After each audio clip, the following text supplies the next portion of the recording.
Attends, je réponds.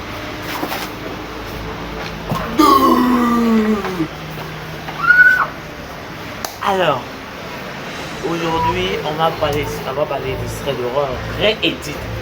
C'est-à-dire, c'est vrai dit. Sans plus tarder, c'est parti. Alors, si vous me voyez regarder là seulement, parce que mon PC sur lequel je lis le Thread est là.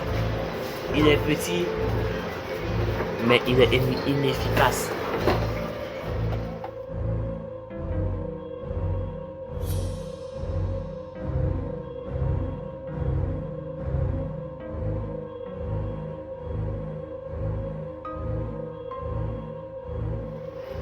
Alors, je vous le rappelle, c'est un petit de 12 ans qui fait ce thread. Si vous voulez voir, moi j'ai 14 ans, si vous voulez voir un thread, mon thread que j'ai écrit, mon premier thread, allez le voir. C'est le meilleur. Sur Samuel Bamba, bref, c'est là-bas que j'ai fait le premier thread. Ok. C'est un thread purement fictif. Voilà. Et... ok, c'est parti. Mon PC allait tourner. Il est passé très mal. Ma vie a commencé à être bizarre. En ce moment, tout a commencé. Ma vie a commencé à être bizarre en ce moment. Tout a commencé la veille du 14 juillet. Quand tout le monde pensait à la fête, mais pas Juliette, mon ex, comment ça à s'embrouiller avec moi en me disant pourquoi tu ne me parles plus ces derniers temps. Tu sais, chez notre fille, hein? Oui.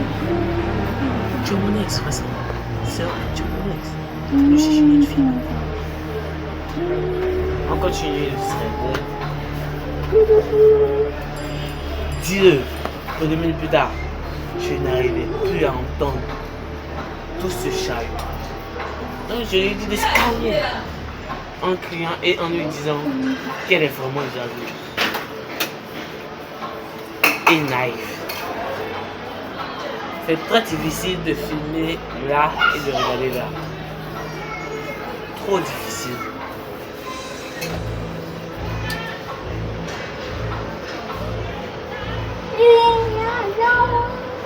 Ce n'était pas la première fois qu'on se disputait. Mais jamais c'était une telle dispute. Donc, Juliette n'a pas essayé de contrôle et m'a mis au palier de la porte. Juliette, 20 ans, étudiant sans abri et aucun sou.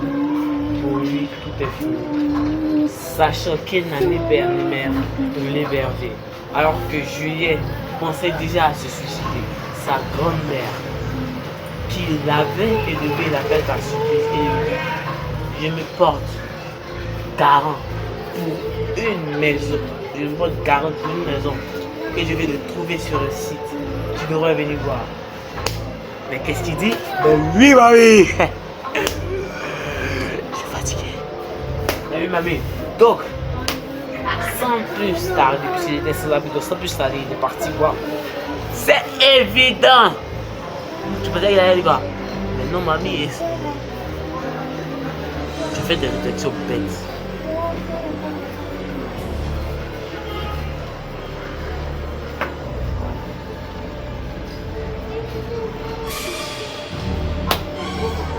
Il a dit, je n'ai plus qu'une heure de voiture. Et je n'ai plus de voiture et tu habites à 1 heure ici. Je viendrai te chercher. Je ferme mon téléphone à clapper et je l'attends patiemment. Après 1h30 d'attente, je la vois enfin venir. Elle me fait monter dans sa voiture et elle me mène chez elle. Les 2 premières choses que je vois, c'est la bonne nourriture et enfin une douche avec un sale. Il était un coup sans abri. Si c'était toi, qu'est-ce que tu allais voir en premier? En premier lieu, j'allais voir une chambre. Bien me coucher. En deuxième lieu, j'allais voir la nourriture. En troisième lieu, j'allais voir la douche parce que lorsque j'avais fait ça, j'allais m'évanouir. Je ne suis pas en train de chercher sans abri au premier mois. C'est juste du second degré. C'est du second degré.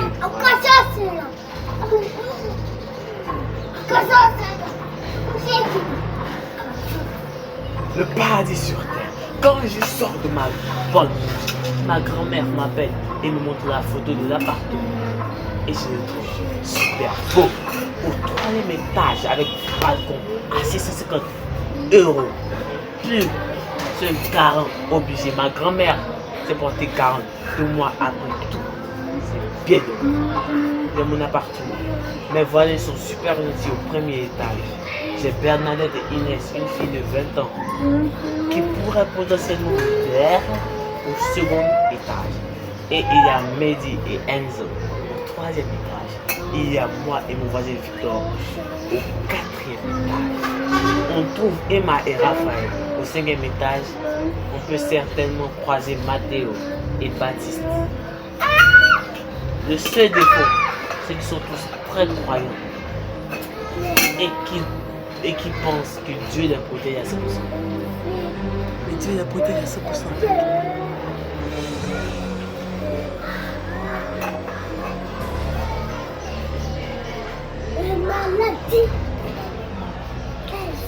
Et ceux qui ne le prient pas, ils ne le prient jamais, sont vraiment les rejetés de Dieu. Parce que quand ils ne prient pas Dieu, ils sont rejetés, ils sont les rejetés. Je crois que ça, c'est un peu abusé, ce serait. Il a... On continue. 5 jours plus tard, Baptiste sonne à la porte et me demande à quelle heure je suis disponible du fait. Et on voit la croix de Dieu retourner du mauvais sens.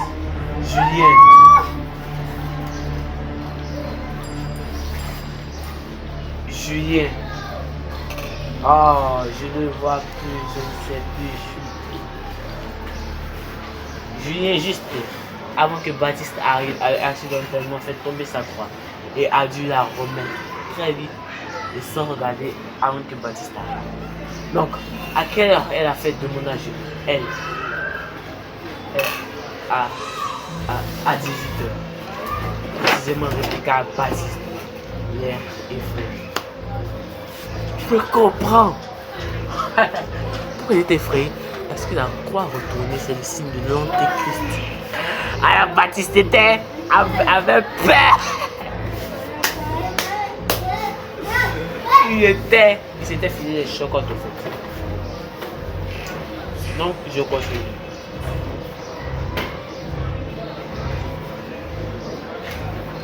Ça va? Vous êtes pas dit Julien. Est-ce qu'il aura tout les mêmes invités? Oui, c'est ça. Bon, au revoir. Julien ferma sa porte. Oublia d'arranger sa croix. Et retourna sur le canapé, très étonné de cette discussion avec son voisin. Et se reposa dans son lit. Il s'est reposé dans son lit. Il était plusieurs jours passa, plus mes voisins étaient distants. Je ne savais pas pourquoi. Par exemple, Lola qui me dit bonjour tous les matins quand je prenais mon courrier ou pour aller au travail était plus froid et glacial. Ou quand les fois, doit me dire, il ne me sert plus la main. Tout avait vraiment changé. Une semaine plus tard, j'étais en train de me préparer pour la fête de Baptiste. Mais ne sachant pas pourquoi mes voisins étaient aussi distants ces derniers temps avec moi. Je pensais que cette fête serait bonne pour renouer les liens Il est dans la l'atmosphère. Et dans l'atmosphère. Puis je faisais exprès. Et ce serait de long, de 10 minutes. Mais ça fait 9 minutes. Oh! Et il est dans l'atmosphère. Je faisais exprès. Il est dans l'atmosphère. Quand j'allais toquer chez Baptiste, il n'entendait aucun bruit pour une fête. Et j'ai entendu aucun bruit comme une fête. Il devait avoir mis la musique, il était déjà 17h55. Et toujours aucune nouvelle. Je toque 1, 2, 3, 4, 5, 6, 7, 8, 9, 10 fois. Mais toujours rien. Je ne sais pas si c'est un thread. Je ne sais pas. Donc, j'allais chez Mathéo, rien non plus. Je fis le tour de nœud. Personne à l'horizon. C'est comme si le était une photo. Il restait encore une pote que je n'avais pas encore toqué. Chez Bernadette. Avant de toquer, j'ai entendu des bruits. Au nom du salaud de Bernadette disant il ne nous appartient pas. Il faut le tuer. Il est maintenant du côté du diable. Donc il ne peut rien faire pour lui. Encore 1 minute. Enfilez vos masques. Il est déjà 17h51. Prochaine destination. Chambre 6. Entendu ça, ce sont les bruits que Julien entendait depuis le salon de Bernadette. C'est juste beaucoup de faut continuer. Regarde. Tienzo. C'est Enzo qui l'a dit. Compris, répliqua Raphaël et Emma. Dans sa tête, dans ma tête, j'étais tout de suite. J'avais tout de suite compris qu'ils étaient en train de. Que j'étais en danger. Donc, je me précipita dans ma chambre, fermant la porte à double tour. Mais tu es bête. Tu es bête. Tu fais ma double tour. On la casse ta putain de porte. Hein? Ça sert à rien.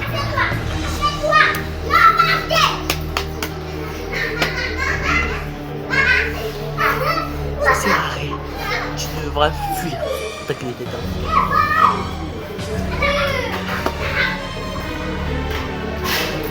Et me cacha dans une armoire. Quand j'entendis la porte de la chambre 1 claquer.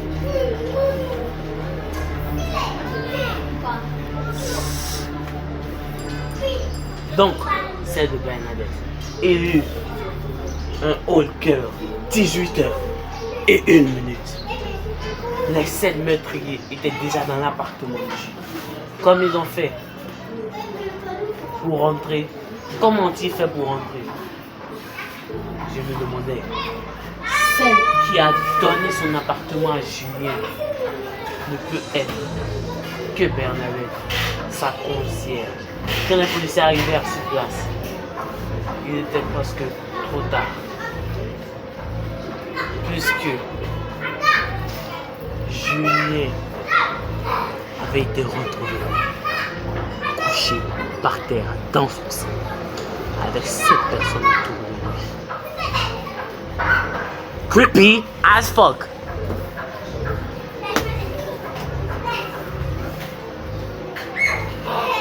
Qui faisait la prière. Ah, il n'avait pas encore tué. Il faisait la prière avant de me tuer. C'est chaud ça. C'est qu'il faut beaucoup trop qu'il faut. T'as vu ça? C'est beau. Qui faisait la prière avant de le tuer, comme un sacrifice. Mais cette tueur lui avait mis plusieurs coups de couteau dans la jambe, dans le dos et l'épaule, pour l'immobiliser. Mais magnifiquement. Julien avait survécu à ce passage. Puis, alors c'est qui Dieu surveillait aujourd'hui? C'est qui Dieu protégeait? C'est Julien! C'est quoi? Julien! Quoi? Julien! C'est qui? Pas bien. Julien! Tu Tu connais. C'est Julien que tu protégeais à la fin. Alors je t'ai pas dit que tu fais ce que tu veux puis tu vas te protéger. Hein. Mais là il était en danger. Donc, comme il était en danger, il était croyant. Bon, même si tu n'es pas croyant, Dieu peut te sauver. Mais ce n'était pas son jour, tout ça.